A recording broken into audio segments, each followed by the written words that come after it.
Cette question à présent, comment réduire les délais pour les crémations? Dans l'Aube, le crématorium de Troyes vient de s'équiper d'un deuxième appareil de crémation.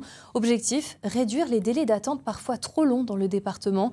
Pauline Lermite et Olivier Mayer. C'était une installation attendue dans l'Aube. En service depuis le 26 juin, ce deuxième appareil de crémation est hybride. Il fonctionne au gaz ou à l'électricité. Dans un four à gaz, il y a un système de brûleur.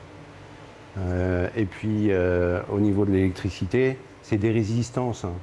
Donc c'est des moyens de transmettre la chaleur différents. Donc techniquement, il y a une différence. Mais au niveau du résultat, il n'y a aucune différence. Avoir la possibilité d'utiliser l'une des deux énergies permet de faire des économies en choisissant la moins chère selon les prix du marché.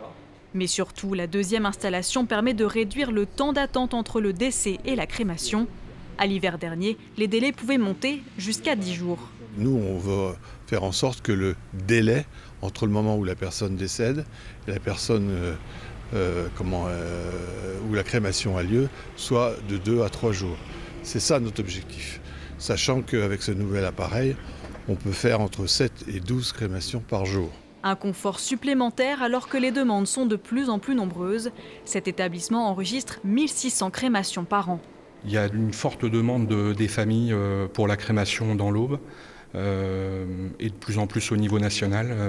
On est à peu près à 52% de taux de crémation dans l'Aube. Pour ces pompes funèbres qui organisent 500 obsèques par an, le deuxième appareil était forcément attendu. Selon le co-gérant, les demandes de crémation augmentent, surtout en milieu urbain. Sur notre activité, on a 80% de crémation. C'est peut-être parce qu'il y a les gens, oui, il n'y a peut-être pas la place dans les cimetières ou peut-être qu'ils ne veulent pas embêter le reste de la famille. Coût de l'appareil, 400 000 €. Dans l'Aube, un deuxième crématorium devrait ouvrir à Romilly-sur-Seine en 2026.